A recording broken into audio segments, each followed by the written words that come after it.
सुप्रभात, good morning. Top 20 के आज के इस फ्राइडे एडिशन में आप सबका स्वागत है। आप सबको हम सब की तरफ से एक बार फिर से भाई क्रिसमस की खूब खूब बधाइयाँ। एक छुट्टी से और एक छुट्टी के सामने दोनों के बीच में एक सैंडविच सा सेशन है, कंसोलिडेशन का ग्लोबल मूड है। हमारे अभी 2 दिन से यही हो रहा है और आज क्योंकि और छुट्टियों का सीज़न तूल पकड़े ही चला जा रहा है, जैसे जैसे ईयर एंडर की तरफ बढ़ रहे हैं हम लोग, तो वैसे ही कुछ मूड समझिए होगा। थोड़ा सा पस्त मामला रहेगा, ठंडा कामकाज हो रहा होगा, वॉल्यूम पार्टिसिपेशन लो होगा। देखते हैं सेशन प्रोग्रेस कैसे करता है, लेकिन अपफ्रंट जो एक्सपेक्टेशंस हैं आज के सेशन की शुरुआत की, वो आपकी स्क्रीन्स पे करीब 62 पॉइंट दबाव के साथ 1/4% कमजोरी के साथ हम अपने इस फ्राइडे सेशन की शुरुआत कर रहे होंगे। आशीष भाई साहब, गुड मॉर्निंग। मूड कैसा है और शुरुआती खिलाड़ी कौन से चुने? मूड तो बढ़िया है, ठीक है, लेकिन गिफ्ट निफ्टी क्यों 60-62 अंकों की गिरावट यहाँ पर दिखा रहा है। ग्लोबल संकेत अगर आप देखें तो थोड़े से म्यूटेड साइड पर ही नजर आएंगे। आज तो शायद काफी ग्लोबल मार्केट्स में छुट्टी भी है बॉक्सिंग डे के चलते, तो और वहां पर वैसे भी बड़ी थिन वॉल्यूम्स के साथ कारोबार देखने को मिल रहा है। खबरों के लिहाज से कल तो शायद ना के बराबर ही खबरें आई थी, एक आध दो कमिश्निंग की खबरें आई थी मार्केट्स में। परसों तक आई जो आई, कल कुछ ज्यादा कल कुछ आ रहे थे 1-2 अपडेट्स, लेकिन उनमें ऐसा मजा नहीं है कि कुछ स्टॉक में इंपैक्ट आ जाएगा या फिर कोई बड़ी खबर है जिसे बताने में भी मजा आए, तो उसके हिसाब से। लेकिन संकेत बहुत सारे हैं। अगर आप वाया जो आपका तरीका स्टॉक ढूंढने का, वो अगर देखें तो बहुत सारे विकल्प मिल जाएंगे। और इसी के साथ शुरुआत की। अब कल एक्स देख रहा था तो पता चला कि गुरुग्राम में क्विक कॉमर्स और साथ में जो फूड डिलीवरी है उसके ऑप्शंस ही नहीं है लोगों को। मतलब इतना बड़ा गुरुग्राम है और इतनी अच्छी जगह है और सिर्फ 4 या 5 रेस्टोरेंट्स के ऑप्शन दिखा रहे थे फूड डिलीवरी ऐप्स पे। ऐसा क्यों? इसके लिए कारण ये है कि जो गिग वर्कर्स हैं अब वो मांग कर रहे हैं और बहुत सारी इनकी लंबी लिस्ट है। और उन्होंने दिन भी ऐसा चुना कोऑर्डिनेटेड कि 25 तारीख और 31 तारीख, मतलब 31 दिसंबर को ये छुट्टी रखेंगे। और कम से कम 4 से 5 साल से हम ट्रेंड देख रहे हैं कि हर बड़े त्यौहार पर, ऐसे बड़े इवेंट पर कंपनीज अपडेट देख के बताती कि इतने हज़ार इस चीज़ के ऑर्डर मिले, हर मिनट में इतनी केक ऑर्डर हुई, इतने कोक पेप्सी वगैरह ऑर्डर हुए। तो ये वॉल्यूम्स के लिहाज से तो बड़ा सिग्निफिकेंट डे होता है। अब एक कोऑर्डिनेटेड स्ट्राइक है जहां पर ये देखें तो वर्कर्स बता रहे हैं कि एक तो 10 मिनट डिलीवरी मॉडल है, इसे खत्म करिए। दूसरा, इनकी सोशल सिक्योरिटी और वेज स्ट्रक्चर, इस पर भी काम करने की जरूरत है। अब ये तो हर इंडस्ट्री में होता रहता है, लेकिन फिलहाल के लिए आप देखें तो इस इंडस्ट्री के डायनामिक्स एकदम बदलते जा रहे हैं। जब से जेप्टो ने पूरी तरीके से चार्जेस हटाए हैं, अमेजॉन नाउ, फ्लिपकार्ट, मिनट्स, ये बड़े अग्रेसिव हो चुके हैं, तो ऑलरेडी कंपटीशन बढ़ रहा है। अब ऐसे में वर्कर्स मांग करेंगे कि और इन्हें थोड़ा सा वेज मिले और इनकी सोशल सिक्योरिटी पर ध्यान दिया जाए, तो कंपनीज पर ज़रूर इम्पैक्ट देखने को मिल सकता है। और ये 25 दिसंबर 31 दिसंबर ये वॉल्यूम के लिहाज से बड़ा सिग्निफिकेंट डे होता है। इसके लिए शुरुआत कर रहा हूँ इटर्नल पर। सेंटिमेंटली नेगेटिव खबर है, इसके लिए इन रेड रखा हुआ है। इसके अलावा हिंदुस्तान जिंक, सिल्वर नहीं रुक रहा है। सिल्वर मतलब रुकने का नाम ही नहीं ले रहा है। जब से इसमें ब्रेकआउट हुआ है तब से इसने पलट कर ही नहीं देखा। एक बार स्पॉट सिल्वर जो है इंटरनेशनल मार्केट्स में, ये आपकी स्क्रीन पर लेकर आता हूँ, ऑलमोस्ट $74-75 के आसपास चल रहा है। 4-5% की तेज़ी देखने को मिल रही है। और चाइना से कुछ खबरें निकल कर आ रही हैं कि जो फिजिकल डिलीवरी है इसमें बड़ा प्रीमियम कमांड किया जा रहा है। कुछ खबरें ये भी थी, अब ये पूरी तरीके से वेरीफाइड है कि नहीं है, कि सैमसंग ने ऑलमोस्ट अपनी रिक्वायरमेंट का 2 साल का सिल्वर एक साथ खरीद लिया है। तो पूरी ग्लोबल सेटअप आप देखें तो सिल्वर के पीछे पड़ा हुआ है और सिल्वर बिल्कुल रुकने का नाम नहीं ले रहा है। लगातार तेज़ी आ रही है और एकदम पॉजिटिव कोरिलेशन है। जब जब सिल्वर चलेगा तब तब आपको हिंदुस्तान जिंक पे तेज़ी देखने को मिलेगी। और इनमें एक बढ़िया बात ये भी है कि इनका जो प्रोडक्शन का पोर्टफोलियो है इसमें सिर्फ 20% ही हेज्ड है, बाकी 80% जो है ओपन पोजीशन है। यानी यहाँ से अगर गेन्स होते हैं तो 80% पोर्टफोलियो पर फायदा यहाँ पर देखने को मिलेगा। तो हिंदुस्तान जिंक के दूसरा स्टॉक है, रखा है इन ग्रीन। बिल्कुल ठीक, बढ़िया। भाई इट्स फ्राइडे, तो पहले PVR आइनॉक्स। मैं लास्ट टाइम मेंशन कर रहा था कि वो जो धुरंधर है वो तो रुकने का नाम नहीं ले रही। वीकेंड के अपडेट्स ये हैं कि वो अब तक की हिंदी इंडस्ट्री की, बॉलीवुड की सेकंड हाईएस्ट ग्रॉसर बन चुकी है। पहली कौन सी है? स्त्री 2 को बीट कर दिया है। पहली है वो मेरे ख्याल से पुष्पा 2। ओके, सबसे ज़्यादा ग्रॉसर वो सबसे ज़्यादा कमाई उसने करी थी। और ये डे ऑन डे भी आंकड़े आप देखोगे तो रुक नहीं रहे। 30-40 crore day on day add कर रहा है। तो वो धुरंधर तो अपना काम कर ही रही है। मैंने अवतार फायर एंड ऐश की बात करी थी, एवटार सॉरी, अवतार तो अपने हिंदी वाला मामला हो गया। एवतार फायर एंड ऐश बढ़िया प्रीमियम कमांड कर ही रहा है। अब 2 रिलीज और क्रिसमस यानी कि कल अनाउंस हो गई, आ गई मतलब थिएटर्स को हिट करने, तू मेरी मैं तेरा, धर्मा प्रोडक्शंस की। हालांकि रिव्यू बहुत दमखम नहीं दिखा रहे हैं। दूसरी जो शायद आज नहीं तो कल मैं निपटा ही दूंगा कुछ दिनों में, एनाकोंडा, वो है इस बार लेकिन इतनी डरावनी नहीं, थोड़ी सी कॉमेडी का तड़का है। तो वह पीवीआर आइनॉक्स की उंगलियां तो अब घी में है। स्टॉक परफॉर्म कैसा करेगा पता नहीं, पर इन ग्रीन रखता हूँ, रेडा पे रखूंगा पीवीआर आइनॉक्स को।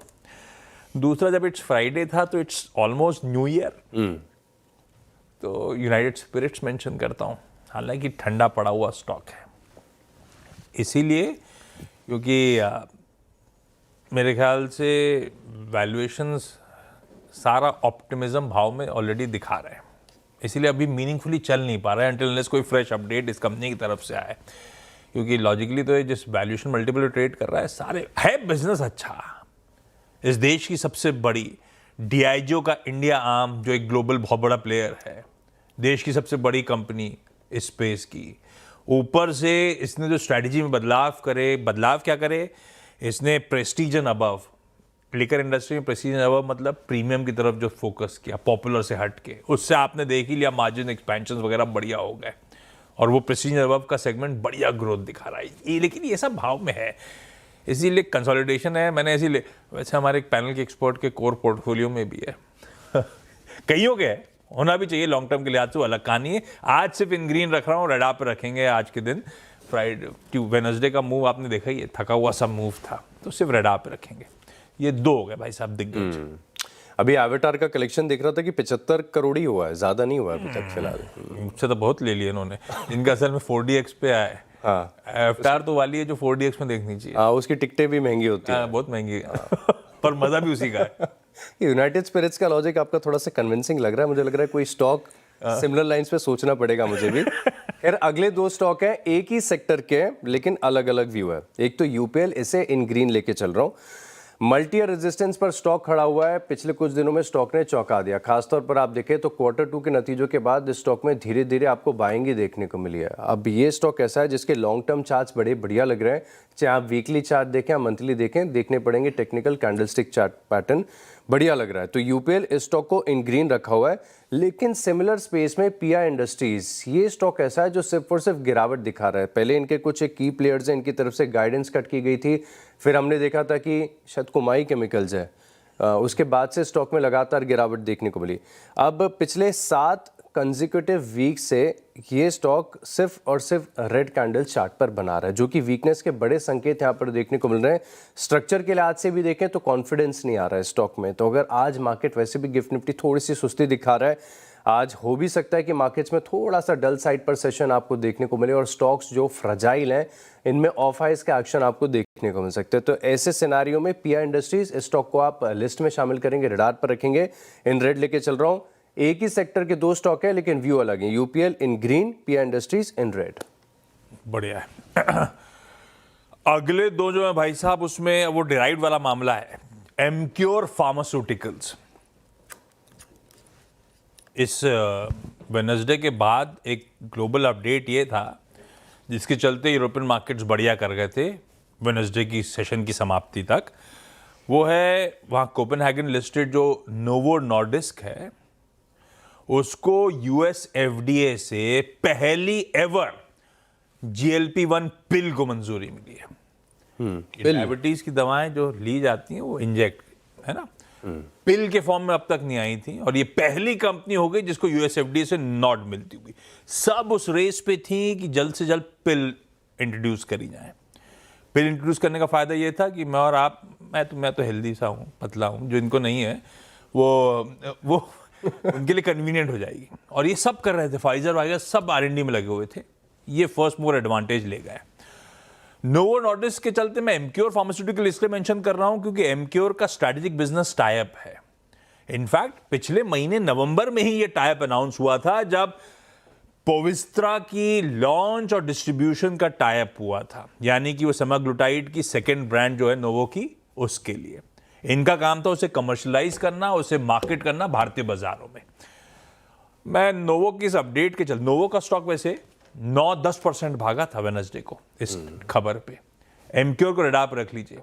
वैसे मैं चाहता तो डिराइव करते करते शैली इंजीनियरिंग प्लास्टिक्स को मेरा मन था लाल कर दूं, क्योंकि शैली को लेकर आउट 2026-27 बात यही हो रही थी ना, धीरे धीरे करके सेमाग्लुटाइड या फिर ये GLP-1 की प्रचलन बढ़ रहा होगा क्योंकि ऑफ पेटेंट जा रही होंगी, तो इनके शैली इंजीनियरिंग प्लास्टिक्स वो इंजेक्टेबल्स बनाने का काम करती है।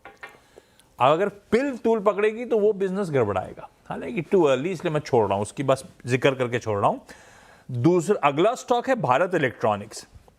BEL को सिर्फ इसलिए मेंशन कर रहा हूं क्योंकि आज एक सही में बहुत इंपॉर्टेंट डिफेंस एक्विजिशन काउंसिल यानी कि DAC की डिफेंस मिनिस्टर राजनाथ सिंह की अध्यक्षता में जो बैठक होती है, साल की लास्ट बैठक है।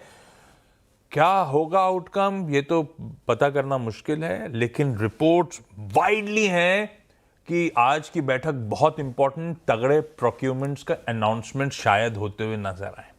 अब अनाउंसमेंट कुछ भी हो, BEL वो प्ले है जो शायद अक्रॉस द बोर्ड डाइवर्सिफाइड है, इसीलिए इसके थ्रू उस कहानी को समझाने की कोशिश करी मैंने।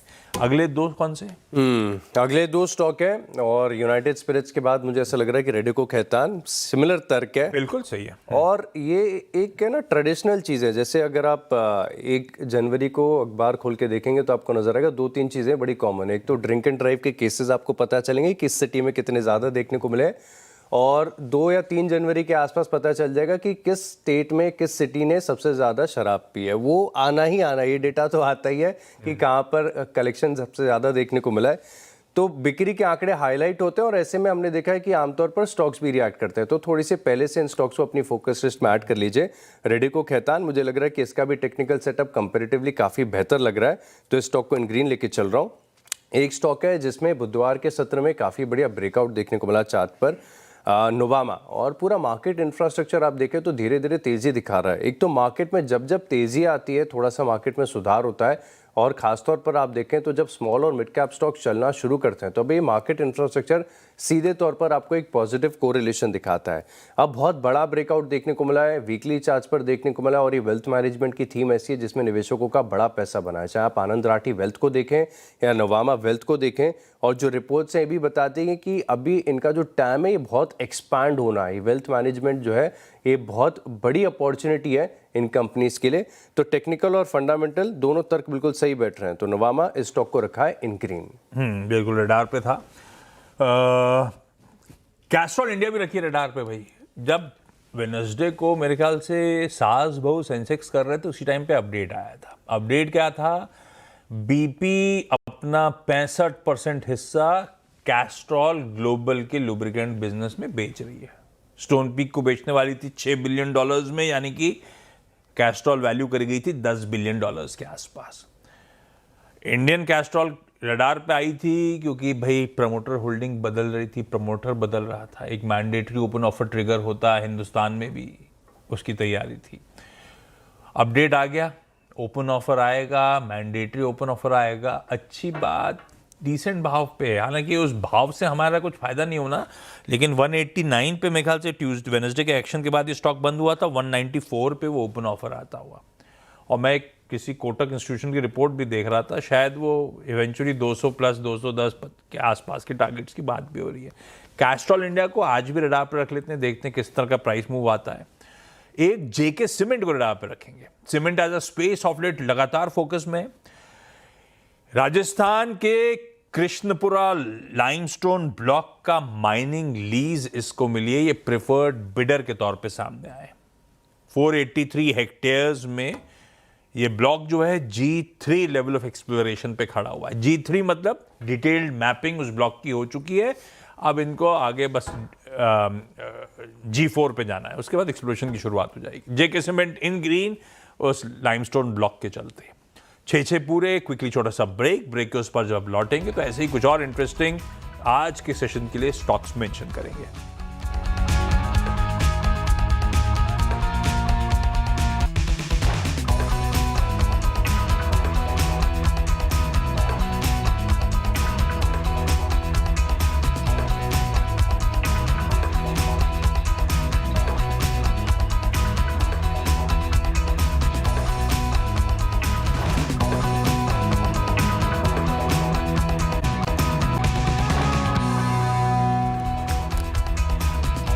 चलिए ब्रेक के बाद आपका स्वागत है और अगले चार स्टॉक्स की बात कर लेते हैं। अगला स्टॉक है मेरी लिस्ट में जहां पर आप रखिएगा खास फोकस और खबरों वाली लिस्ट अब मेरी शुरुआत हो जाएगी।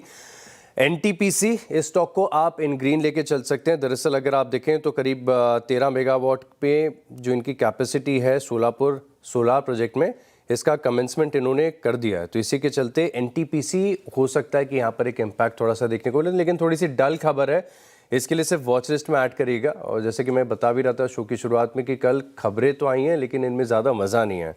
एनटीपीसी ग्रीन के बाद एक एनटीपीसी ग्रीन है जिसे भी इन ग्रीन रखा हुआ है और ये हर बार इन ग्रीन ही होता है। इसमें भी लगातार अपडेट्स आ रही हैं। सिग्निफिकेंट कैपेसिटी है इनकी तरफ से आप देखें तो सोलार में, और गुजरात में इन्होंने भी करीब 69 मेगावाट का जो है ये कमेंसमेंट यहाँ पर किया ऑपरेशंस का। तो इस खबर के चलते देखेंगे कि रिएक्शन कैसा आता है। स्टॉक हालांकि बुधवार को 3-3.5% की तेज़ी के साथ ये स्टॉक बंद हुआ है, तो देखेंगे कि आज रिएक्शन कैसा है। लेकिन एनटीपीसी डुओ यानी एनटीपीसी और एनटीपीसी ग्रीन, इन दोनों स्टॉक को रखा है इन ग्रीन। अच्छा, एक डिफेंस स्टॉक्स पहले से था, डीएससी का अपडेट मुझे बाद में पता चला। एस्ट्रा माइक्रोवेव इन ग्रीन रखा था क्योंकि हालांकि एक्सचेंजेस पे अनाउंसमेंट नहीं, लेकिन वो खैर अवेटेड होगा, मेरे ख्याल से आ जाएगा। पर ये पता ही है, सबको पता है, अपडेट्स हर जगह हैं। भारत इलेक्ट्रॉनिक्स के साथ एस्ट्रा माइक्रोवेव का एक करार हुआ है डिफेंस टेक्नोलॉजी के लिए। मैं इसकी डिटेल पढ़ रहा था, तो डिज़ाइन, डेवलप और मैन्युफैक्चर करेंगे एडवांस इलेक्ट्रॉनिक सिस्टम्स डिफेंस और एरोस्पेस एप्लीकेशंस के लिए। तो जितनी भी क्रिटिकल टेक्नोलॉजीज हैं, electronic warfare, radar system, satellite related technologies, उनके लिए एमओयू किया गया और एस्ट्रा माइक्रोवेव इन सब में जानी जाती है। तो बीएल के साथ इस करार के चलते एस्ट्रा इन ग्रीन रख रहा हूं। ऑफ लेट डिफेंस, सरकारी प्लेस वगैरह थोड़ा सा आउट परफॉर्म कर भी रहे हैं, रेलवे स्टॉक्स वगैरह आउट परफॉर्म कर भी रहे हैं, तो दिखते हैं। और आज तो खैर डीएसी की बैठक भी है, तो ये सब स्टॉक्स शायद फोकस में रहें। सुप्रीम इंडस्ट्रीज, बहुत पिटाई हो रखी है स्टॉक की, लोअर लेवल्स पे कंसोलिडेट करता हुआ। कल नहीं, वेडनेसडे बाजार बंद होने के बाद अपडेट आया कि इसकी बीपीसीएल यानी कि भारत पेट्रोलियम के साथ एक करार हुआ। करार क्या, इनको एक लेटर ऑफ अवार्ड मिला, ऑर्डर मिला एलपीजी सिलेंडर्स के सप्लाई के लिए। हालांकि ऑर्डर का साइज बहुत मीनिंगफुल नहीं है, लेकिन सुप्रीम जिस तरह से ठंडा पड़ा हुआ है, इसको इन ग्रीन लेके चलता हूं। तो एस्ट्रा माइक्रोवेव और सुप्रीम इंडस्ट्रीज इन ग्रीन, पर सुप्रीम ध्यान रखिएगा खासा वीक स्टॉक है, सिर्फ रडार पर रखिएगा। और आखिरी दो स्टॉक जो है मेरी लिस्ट में, उनमें एक अल्ट्राटेक सीमेंट है, और हमने बुधवार को देखा भी था कि जब अदानी के सभी सीमेंट कंपनीज के एक ही सेक्टर, वो एक ही अम्ब्रेला के अंडर आ रहे हैं, सारी कंपनीज मर्जर हो रहा है। इसके बाद जब मैं पढ़ रहा था तब पता चला कि अल्ट्राटेक की कैपेसिटी सबसे ज़्यादा है, और अभी भी देखें तो अपडेट देख के बता रहे कि 188.66 MTPA की क्षमता है इनके पास, सबसे ज़्यादा है। तो सीमेंट सेक्टर में दिग्गज के साथ रहना चाहिए। अल्ट्राटेक स्टॉक को इन ग्रीन लेके चल रहा हूँ। इसके अलावा एनबीसीसी, यहाँ पर भी देखें तो सेंटिमेंटली थोड़ी सी पॉजिटिव खबर है। दरअसल मुंबई पोर्ट अथॉरिटी के साथ इन्होंने एक करार किया है जहाँ पर ये सेंट्रल गवर्नमेंट ऑफिसेज का कॉम्प्लेक्स बनाने वाले हैं। तो एनबीसीसी छोटी सी खबर है, देखेंगे रिएक्शन कैसा आता है। स्टॉक लगातार अप ट्रेंडिंग रहा है, तो अंत में स्टॉक को भी रखा है इन ग्रीन। नहीं, अब डिपेंड करेगा ऑर्डर का साइज क्या है, क्योंकि वो कॉम्प्लेक्स के साथ साथ बिल्डिंग खड़ी करना, मल्टी लेवल पार्किंग बनाना वगैरह सब कर रही है, उस पर 7% कमीशन इनको मिल रहा होगा। साइज तो बड़ा होगा शायद, इतने बड़ा काम कर रहे हैं, तो बढ़िया खबर है। लास्ट दो स्टॉक्स में पैनेशिया बायोटेक, इसको यूनिसेफ से पेंटावेलेंट वैक्सीन की सप्लाई के लिए लेटर ऑफ अवार्ड मिला है, ऑर्डर मिला है। दरअसल एक बात ध्यान रखिएगा, यूनिसेफ से ऑलरेडी पैनेशिया बायोटेक को ऑर्डर मिला हुआ है। ये फ्रेश ऑर्डर क्या है, आने वाले सालों के लिए जो पहले ऑर्डर का साइज था उसे और इन्हांस कर दिया गया है, इसीलिए पैनेशिया बायोटेक इन ग्रीन रख दिया। एक स्टॉक इन रेड ले जा रहा हूं, और वो भी जरा सा 3 महीने का स्ट्राइड्स फार्मा का स्टॉक स्क्रीन पर लेकर आइए डायरेक्टर साहब, ना स्टॉक लेकर आइए 3 महीने का। अच्छे मूव्स के बाद ये अपडेट आ रहा है, इसीलिए शायद आज थोड़ा ठंडा कामकाज करे। वेडनेसडे को भी ऑलरेडी ऊपर से कूल ऑफ हो रहा है, पर अनाउंसमेंट बाद में आया, तो देखते हैं। इसकी यूएस की फैसिलिटी का इंस्पेक्शन करा था यूएस एफडीए ने, फूड एंड ड्रग एडमिनिस्ट्रेशन ने। 4 आपत्तियां सामने आई हैं इनके फॉर्म में, और इसीलिए इन रेड रख रहा हूं रीसेंट स्पाइक के बाद। बस इकलौता ये लाल है। 10 स्टॉक पूरे। क्विकली छोटा सा ब्रेक के उस पार टीम्स का एक क्विक रैप अप।